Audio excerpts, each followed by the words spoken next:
Oke, kali ini kita akan membahas Iran. Tapi, lupakan dulu gambaran soal perjalanan wisata. Yang akan kita telusuri kali ini adalah sisi lain dari sejarahnya, sejarah sebuah bangsa yang, menurut sumber yang kita bedah, seolah ditulis dengan darah.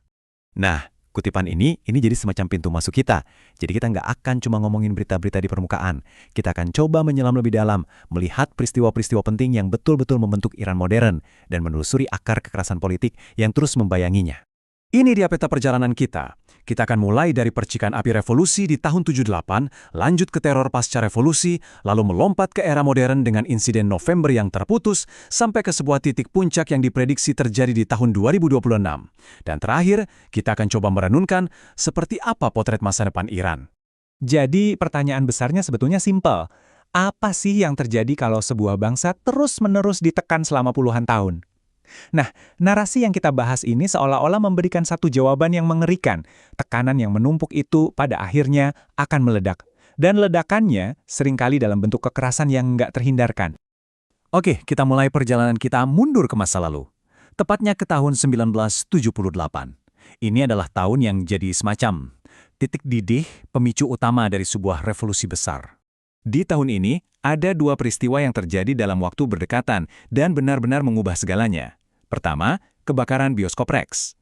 Coba bayangkan, 422 orang terbakar hidup-hidup di dalam teater yang pintunya dikunci. Ini bukan lagi soal kecelakaan.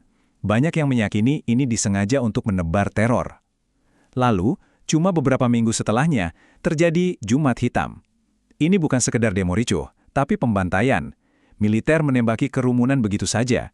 Dua kejadian ini seolah mengirim pesan yang sangat jelas. Protes damai nggak akan didengar. Nah, disinilah semuanya berubah. Titik baliknya di sini. Ketika dialog dibalas dengan api dan peluru, rakyat nggak lagi minta perubahan atau reformasi. Tuntutannya cuma satu, monarki harus runtuh. Titik. Sudah nggak ada jalan kembali lagi. Mungkin kita berpikir, oke, revolusi berhasil, kekerasan berhenti, kan? Ternyata, enggak. Justru yang terjadi sebaliknya. Kekerasannya malah jadi lebih terstruktur, lebih sistematis, dan jujur aja, jauh lebih mengerikan. Namanya aja udah bikin merinding ya. Komisi Kematian. Kedengarannya sangat birokratis, dingin, tapi tujuannya sangat-sangat jelas. Ini sama sekali bukan soal pengadilan atau keadilan. Ini adalah mesin pemusnah untuk melenyapkan siapapun yang dianggap punya pemikiran berbeda dari rezim. Prosesnya cepat dan brutal. Cuma butuh beberapa menit interogasi. Bayangin, kamu dibawa ke hadapan mereka, bukan untuk diadili, tapi lebih ke atas ideologi. Salah jawab satu pertanyaan aja, nasibmu bisa langsung ditentukan saat itu juga. Hasilnya puluhan ribu orang dieksekusi. Jasad mereka hilang di kuburan-kuburan massal tanpa nama. Dan teror ini nggak berhenti di penjara. 1 dekade kemudian metodenya berubah. Targetnya jadi lebih spesifik. Para penulis, pemikir, aktivis. Gelombang baru ini dikenal sebagai pembunuhan berantai. Tujuannya masih sama. Membungkam setiap suara kritis sampai nggak ada lagi yang berani menantang. Sekarang, kita lompat maju ke era yang lebih modern, ke tahun 2019. Kali ini pemicunya masalah ekonomi, yang kemudian memicu gelombang represi baru. Bedanya, kali ini rejim punya senjata baru, teknologi, yang dipakai untuk menyembunyikan apa yang mereka lakukan. 300%. Ini dia angkanya. Kenaikan harga bahan bakar yang tiba-tiba meroket sampai 300%. Buat rakyat yang ekonominya udah sulit, ini jelas pukulan telak. Dan inilah percikan api yang langsung menyulut kemarahan massa di seluruh negeri. Jadi, di satu sisi, rakyat turun ke jalan untuk protes soal kenaikan harga. Tuntutan mereka jelas soal ekonomi. Respon rezim, bukan dialog. Mereka langsung mematikan internet di seluruh negeri.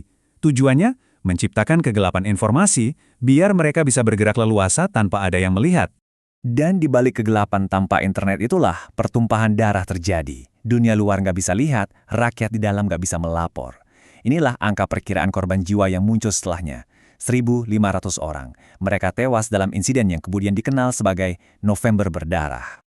Nah, sekarang kita sampai di bagian paling puncak dari narasi ini. Sebuah klimaks yang spekulatif yang membawa kita ke masa depan yang sangat dekat. Momen di mana semua tekanan yang sudah menumpuk selama puluhan tahun itu akhirnya meledak. Januari 2026. Peristiwa ini disebut sebagai pembantaian nasional.